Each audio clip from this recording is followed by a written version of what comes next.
The provisioning bridge provides a link between your on-premises apps and Oracle Identity Cloud Service. Through synchronization, account data created and updated directly on the apps is pulled into Oracle Identity Cloud Service and stored for the corresponding users. After users are synchronized from your on-premises apps into Oracle Identity Cloud Service, you can also use the provisioning bridge to manage the lifecycle of users in the apps. This includes creating, modifying, deactivating, activating, and removing users and their profiles across the apps. Ann Robb is a user who's been synchronized from Oracle eBusiness Suite to Oracle Identity Cloud Service through the provisioning bridge. When Ann goes on vacation, an Oracle Identity Cloud Service administrator deactivates her account. Also, because she just got a promotion, she's assigned to different roles and responsibilities. She'll have the security administrator role and the training administrator and time card approval responsibilities. The provisioning bridge propagates these changes into Oracle eBusiness Suite. Let's show you how to do this.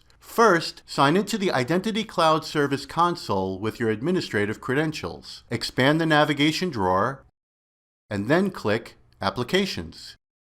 Click the Oracle eBusiness Suite app, and then the Provisioning tab.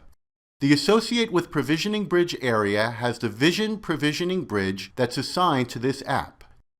The Configure Connectivity area has the information that this provisioning bridge requires to connect to the app as an administrator for provisioning and synchronization. This information includes the administrator's username, password, and JDBC connection string. Click Test Connectivity.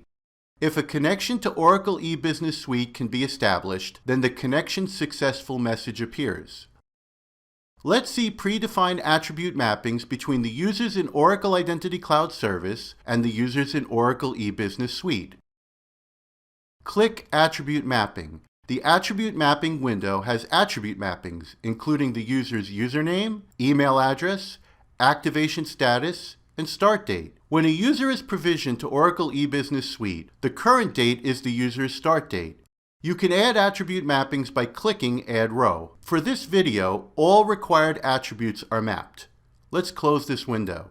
The Select Provisioning Operations area has the provisioning operations that are enabled or disabled for Oracle eBusiness Suite. These operations include creating, updating, activating or deactivating, and deleting a user in Oracle eBusiness Suite. The Configure Synchronization area has the information that the provisioning bridge uses to synchronize with Oracle eBusiness Suite. The User Identifier list has the Oracle Identity Cloud Service user attribute that will be used to match the corresponding record fetched from Oracle eBusiness Suite. The Application Identifier list has the Oracle eBusiness Suite user attribute that will match with the existing Oracle Identity Cloud Service user. The When Exact Match is Found list has what will happen when a matching Oracle Identity Cloud Service user is found for an Oracle eBusiness Suite user. For this example, Link and Confirm appears in the list, so the user will be linked automatically. The Synchronization Schedule list has how often the provisioning bridge will synchronize with Oracle eBusiness Suite. Because we're going to run the synchronization job manually, Never appears in this list. Let's synchronize Ann Robb along with her roles and responsibilities from Oracle eBusiness Suite to Oracle Identity Cloud Service.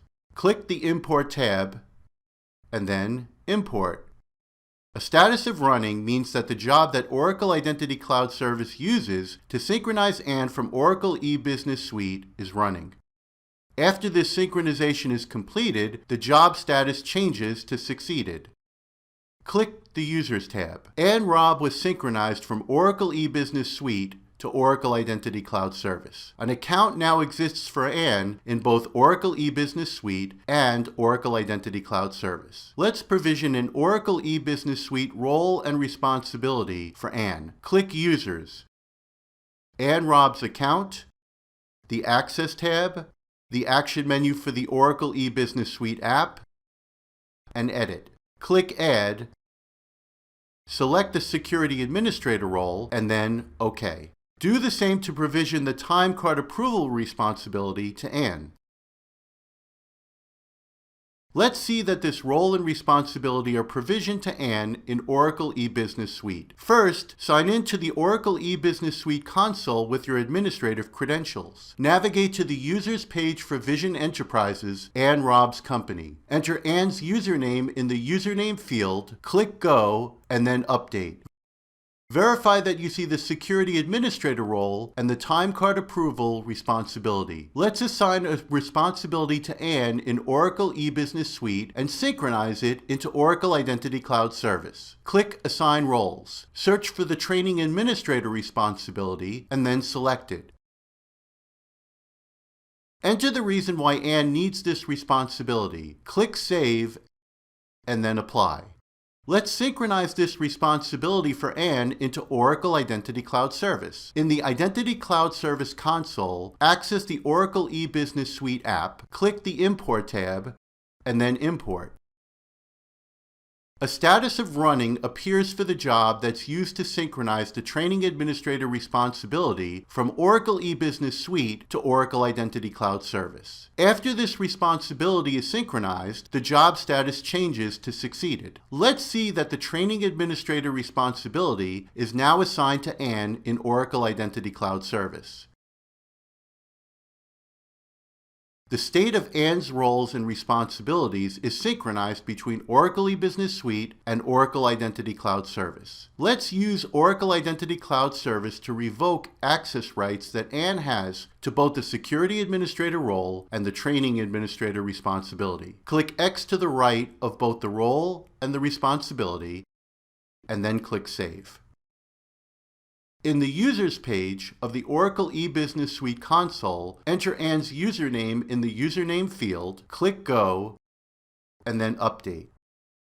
Verify that in the Roles tab of the Users page, the status of both the role and responsibility that you revoked for Anne changed from assigned to inactive. Let's use Oracle eBusiness Suite to revoke access rights that Anne has to the Time Card Approval responsibility and then synchronize this change into Oracle Identity Cloud Service. Expand the responsibility. Enter a reason why Anne no longer needs this responsibility. Enter today's date in the Active To field, click Save, and then Apply.